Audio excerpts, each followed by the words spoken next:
for his time as a special envoy. He was a taxpayer-funded civil servant. These papers should be in the Public Records Office now. And there's no reason for them to be closed. And go round and round in circles. One moment they say they've got too much, and then you narrow it and they say they've got nothing. Hello, welcome to the Royals with me, Kate Mansey from The Times. Roy is away this week, so it's me on my own, but with some very special guests. But first, today's episode starts with a question. What do you get when you mix a disgraced prince, sealed government files, and a very determined historian? Well, for some, it's a battle over reputation and who controls the royal narrative.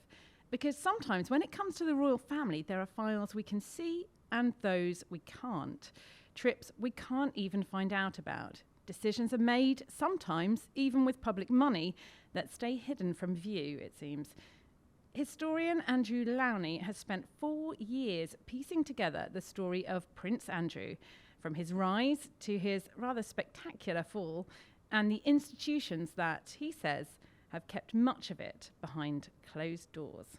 Of course, this isn't just about battling for dusty archives, it's about power, access, and whether there are things that should be allowed to remain behind closed doors. Joining me today, I'm very pleased to say, is historian and author Andrew Lownie. The results of his book, entitled The Rise and Fall of the House of York, have been splashed across the news this week, creating lots of headlines and even more difficult questions for Prince Andrew. It's all about transparency and the limits of royal privacy. And as you put it, Andrew, it's a dark comedy, a black comedy, and a tragedy, all wrapped up in one. So tell us a bit about how the project started, because I remember visiting you in your office, and there were piles and piles of ring binder folders full of documents and things like that. Why did you think now was a good time to look at Andrew? We've had stories over the years, haven't we? All the different stories about his financial dealings and obviously his friendship with Jeffrey Epstein, the convicted sex offender, which ultimately that friendship led to his downfall after the car crash Newsnight interview. But actually to see it all together, kind of catalogued, if you like, in the book, is quite extraordinary. Yeah, it is shocking when you put it together. But you're absolutely right. This is a story about how the royals curate the narrative, and they deny historians and journalists the opportunity to actually call out questions about their operation. So I've tried as far as possible to be a proper historian. Difficult. This is the first book I've done which relies on interviews rather than on archives. Archives can lie too, but what amazed me was the number of people who were prepared to speak to me and on the record, and senior people.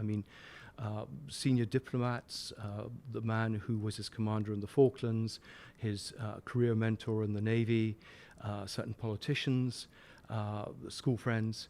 I think this is the most complete picture we've had ever of him. And it's, I'm afraid, as you say, a very dark heart to it.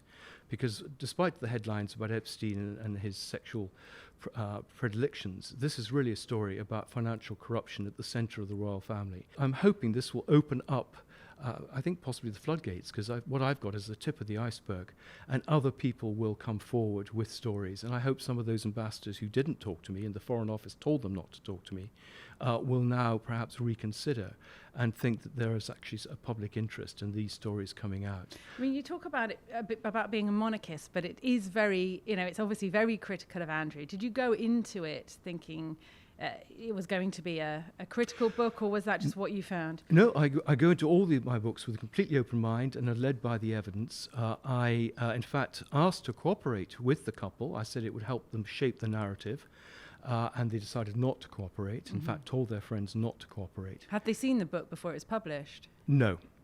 No, I thought I've got enough problems on my plate without doing that. Did you change your mind about Andrew during the course of your research? No, I mean, pretty early on, I got a pretty good sense that he was a bully, that he was pretty naive, that he was greedy. I mean, this is all apparent at school, and indeed, talking to his school friends, the point they made is that this was an accident waiting to happen. And I think the royals knew that. That's a really interesting point in the book, that Charles actually warned and said, look, there's a danger that, in the book you say, Charles warned there was a danger that Andrew would be mixing business and pleasure when he was given that special representative role. And so it seemed to be the case. Yeah, I mean, you talk about him right from the school days as a bit the signs sort of being there. You describe him as a classic spoiled brat, a troublesome little so-and-so, let's say. And, you know, and yet then he became a kind of Falklands hero. You know, you spoke to people from his days in the Royal Navy, and then the wheels all seem to kind of come off. Yeah, well, I mean, you know, one can't take away from him, you know, that he served in the Falklands, and he did so with, you know, a sense of duty. And I think the thing is, when he's got a focus, he can rise to the occasion. The problem is he's very lazy. That's why Princess Anne said he liked golf. But also, I think, you know, what struck me was that there were problems right from the beginning. He would be put up as the poster boy to go and do some event, even in the early 80s. And then he would do something stupid, like turn a paint hose on the journalists. And that was the Los Angeles, the Los Angeles engagement, where he was supposed to be showing that he was able to do these kind of solo royal engagements, and you describe in the book how he then, you know, he turns the sort of paint guns on the press and was then forced to pay the damage out of his own money. You know, no normal person would behave in the way he has on these public occasions. It does seem self-sabotaging, some of his behaviour. The financial dealings are really incredible. You know, you remind us of the fact that he sold his Sunningdale home in 2007 for $3 million, over the $12 million asking price. Well, and actually the valuation was more like 6 or 8 million. But this is why it's so important to see the papers for his time as a special envoy. He was a taxpayer-funded civil servant. These papers should be in the Public Records Office now. And there's no reason for them to be closed. And go round and round in circles. One moment they say they've got too much, and then you narrow it and they say they've got nothing, or they say we've health and safety or national security or every possible excuse. Now, you talk about the documents being withheld and your battle, your kind of dogged determination trying to get hold of those documents. How did you circumvent that? Because what you've done now is to try to go to the kind of people, the first-hand testimony, to try to fill in those gaps. As an element where, a point where you speak to Chris Bryant, the former Europe minister, and he was really interesting, I think, in the book, because he says that whenever he raised concerns about Andrew in this trade envoy role, it sent a chill down number 10. The idea being that everything was taking place, the kind of machinery. You talk about the palace withholding information, but this was a government level as well. Yeah. What did you learn about, you know, the fact that there seemed to be a kind of a bubble around Andrew, that he was untouchable? Yeah, he knew he was protected, and that's why he felt he could operate with complete impunity. And I think that's what's so shocking, that you know, he was absolutely brazen about a lot of these things.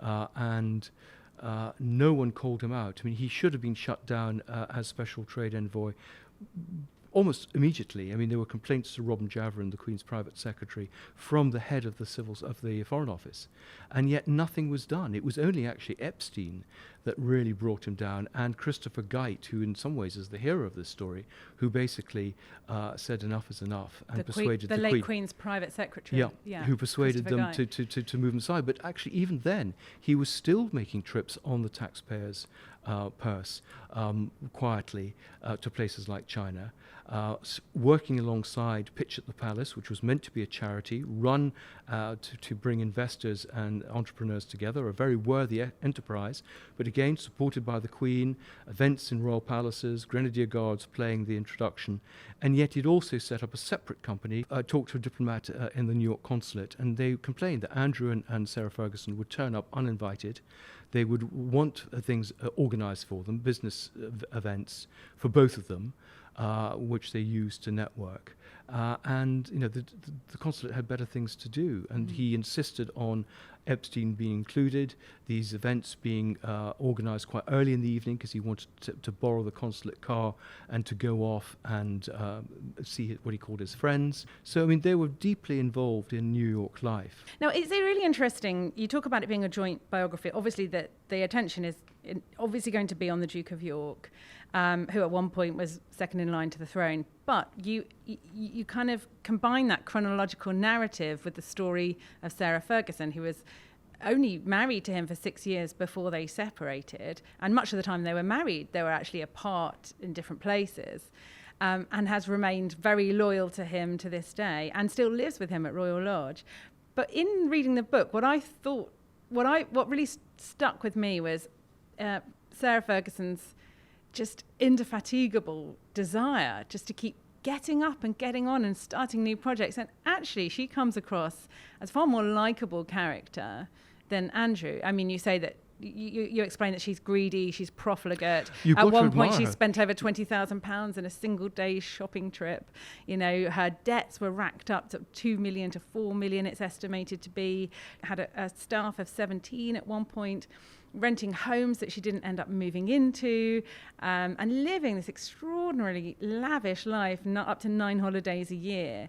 But there is something much more likable about her in the book. She, you know, we forget actually as well that she had TV shows that drew up to 6 million viewers. There was one called Duchess on the Estate, I think, where she went up to a Manchester housing estate and drank cider with the locals.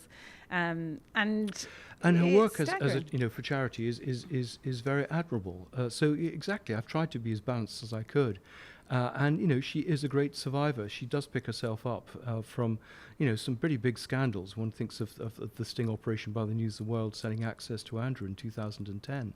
The toe-sucking episode in 1990. That was a Texas millionaire, John Bryant, who I believe you sat down with for the book. I did. I had dinner with him on 2 nights. And he gave her a lot of the emotional security that she needed and she wasn't getting from Andrew.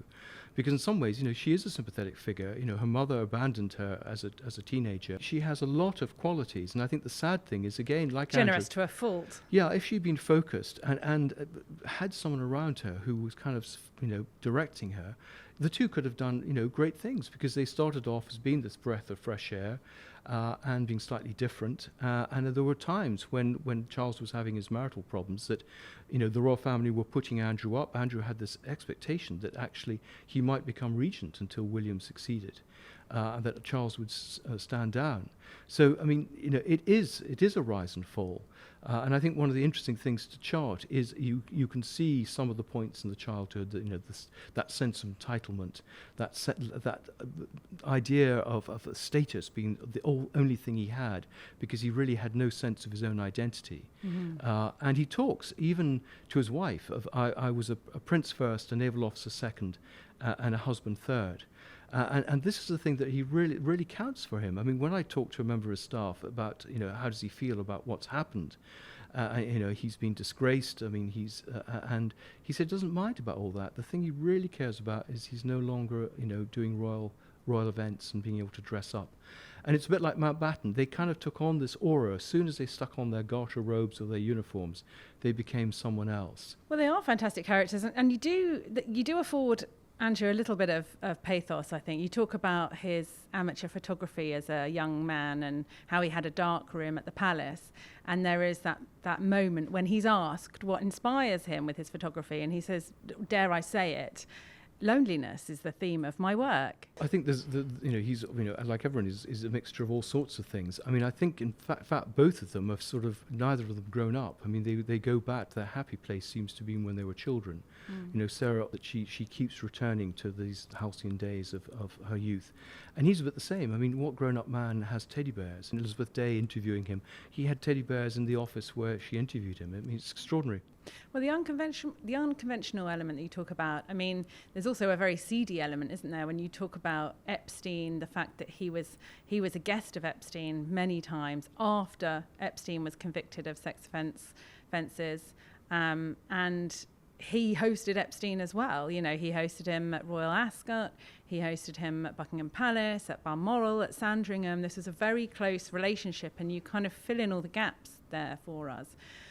Do you think there's, obviously, Virginia DuFray, who was a victim of Jeffrey Epstein, who claims that she had sex with Andrew, and he's always denied it, although there was a private payout out of court with no admission of wrongdoing on the part of the Duke.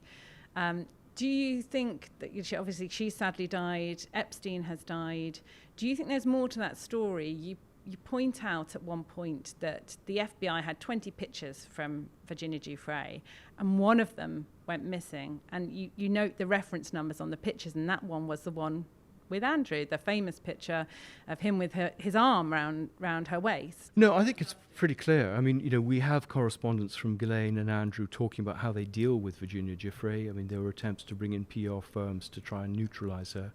We have testimony from people, Alicia Stone and Andrew Wall, who saw them at Trump. We have testimony from people like Steve Scully and Denise George, seeing him on the island. And I think the point is that Michael Thomas, who was the photographer who went down to Australia with the journalist, said she literally pulled it out of a box. He went and photographed it. You couldn't fake this photograph. You couldn't have the facilities at the time to do so.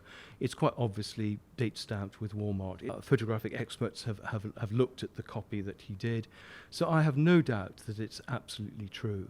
All that material and everything. I mean, Virginia Jeffrey clearly was a rather damaged soul, and she was interviewed by several different people at different times, and sometimes her testimony didn't always tally. But that's natural when people are being interviewed, and I think it's pretty disgusting the way they've gone after her. Actually, there needs to be greater royal transparency and accountability, and Sunday Times and Channel 4 have done their investigations into the finances, and I welcome that. I hope there's more of it. We need to have more parliamentary accountability. We have to have parliamentarians able to ask questions. We have to get rid of this exemption in the Freedom of Information Act that gives the royals basically this excuse not to have any scrutiny whatsoever. There were attempts 20 years ago by the MPs to set up a royal register. I think there needs to be a royal register. If Fergie can sit in the royal box, she can basically tell us all the companies that she's involved with. And I think we need a parliamentary investigation into interviewing these ambassadors who've kept mum about these activities, about actually really what was happening in some of these countries. And I think we also need the National Crime Agency to look at whether there has been a criminal act here, because I think in terms of his position as a public figure, in a public position, doing things for private gain, I think there are grounds there for an investigation. I think also many people like Di Davis, who was former head of Royal Security, have been calling for the Met to properly look at the accusations with the trafficking of Virginia Giuffre, which of course they've refused to do, saying nothing here. And I think only then will we have some sort of trust in the institution. And as a final thought, is there one thing that stands out that during the course of your research really blew you away, the most sort of flabbergasted thing? The fact that when things were reported to the Queen, she either the courtiers told the people, and one of the reports came from someone in MI6, said, look, there's no point, she's not going to do anything. And the fact that Andrew was allowed to run dinners in Buckingham Palace. So you think her affection for her second son absolutely clouded the late Queen's judgment, is what you're saying? Absolutely, I'm afraid. It pains me to say it because we all had terrific respect for her, but this was her Achilles heel. And ultimately, she did take all his. Yeah, but only when she'd been finally forced to do it. I mean, he should have gone long before. He should never have the job in the first place, and those complaints in 2001 should have been the end of the matter. I suppose it's a case of "I told you so" from King Charles. Well, Perhaps. I mean, I hope he will now grip it. And I speak as a monarchist that the monarchy only operates with the trust of the people, and if once that trust is broken, then they're in trouble, and they really need to not just bandage it on the side. They really need to get a grip with this. They need to actually show that they are open to some sort of scrutiny. Get away from this managing the narrative. They will realise that this is in their own interests, and that people like Andrew and Sarah Ferguson basically pull down all the others who are working extremely hard on our behalf and have earned our respect. But they do enormous damage to the institution.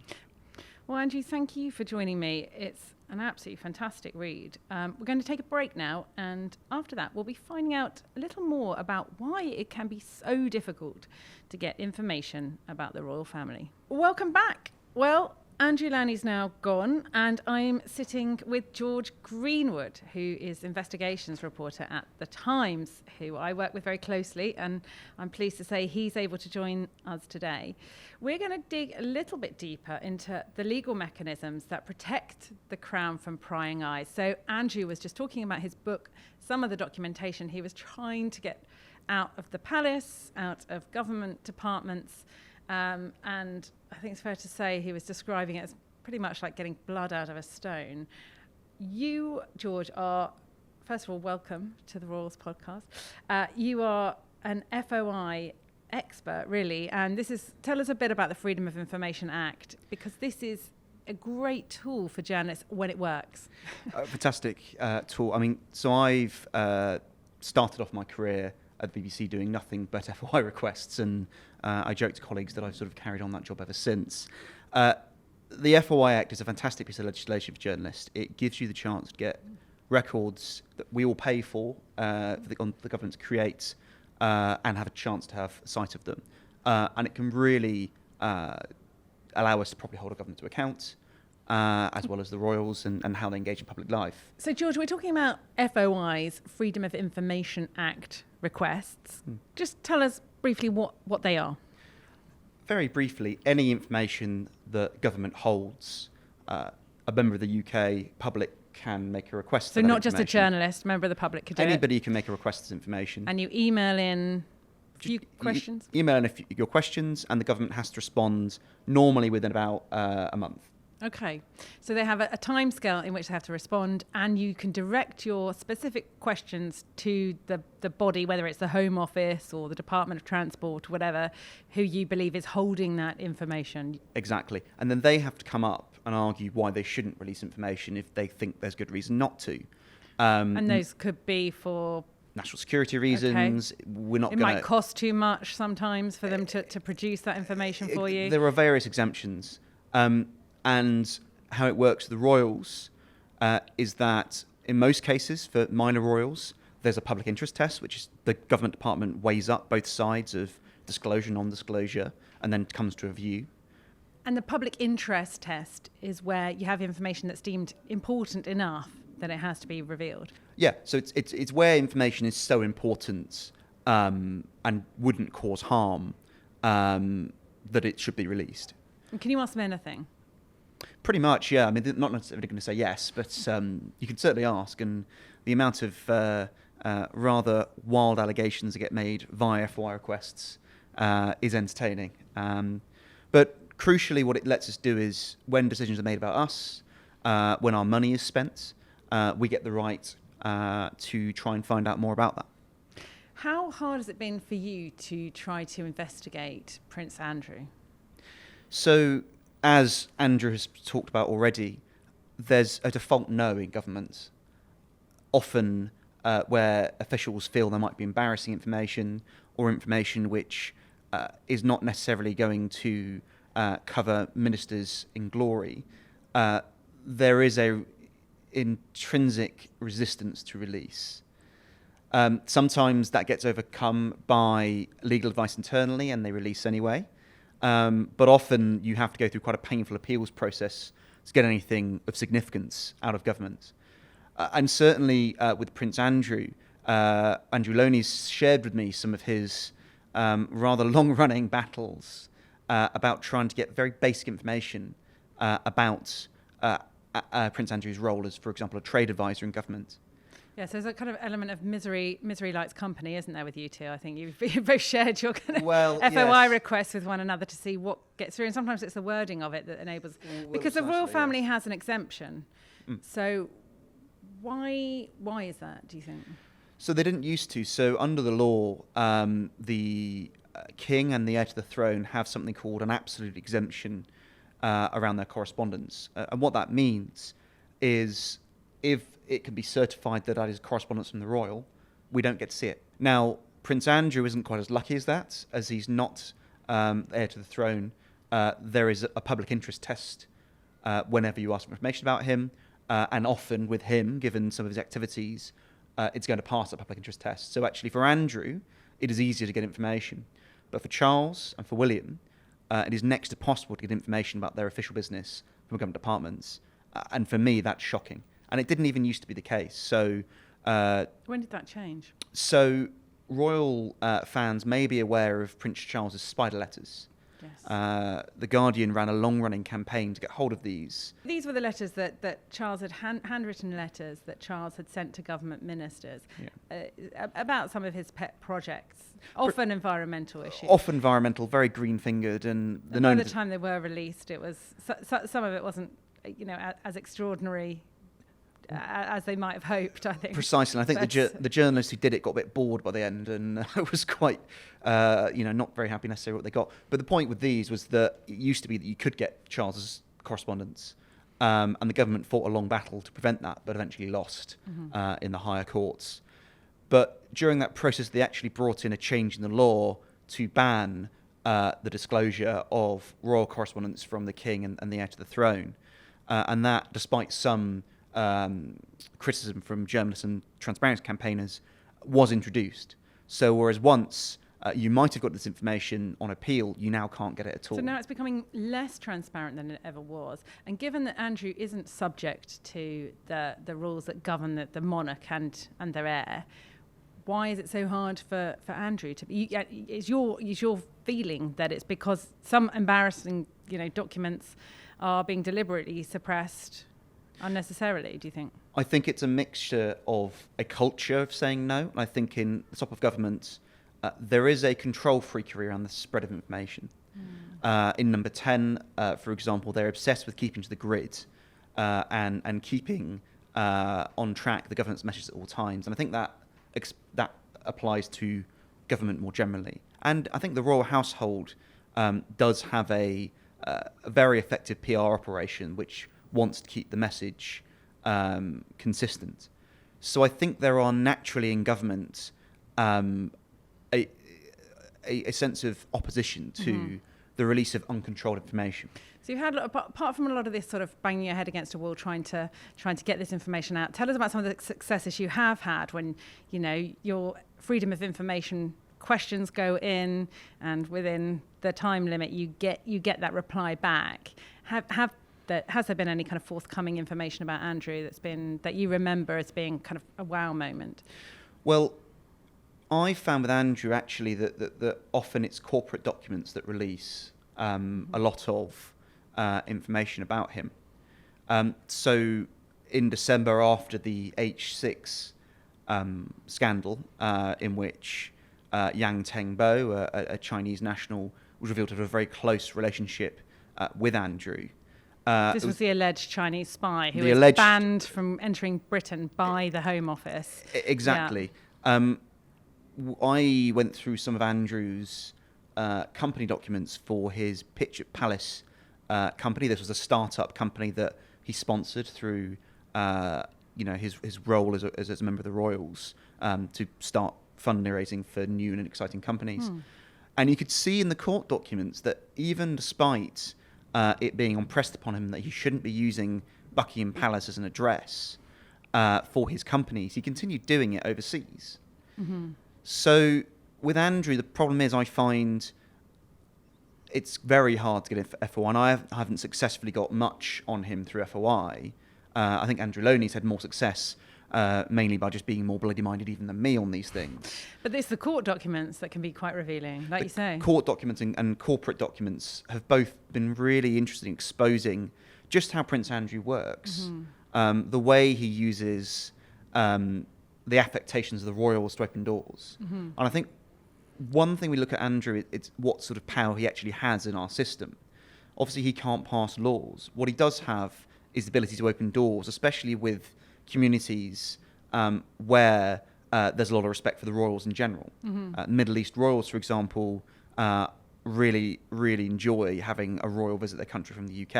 And I think that's why they thought that he would be such a good kind of UK trade representative. That precisely, here's a prince of the realm, son of the Queen, who would go over and create those relationships in the Gulf, particularly. Precisely, and that's exactly what he was put in that job to do. Now he's no longer in that role. However, I think there are concerns that he sort of carried on doing that approach for other people.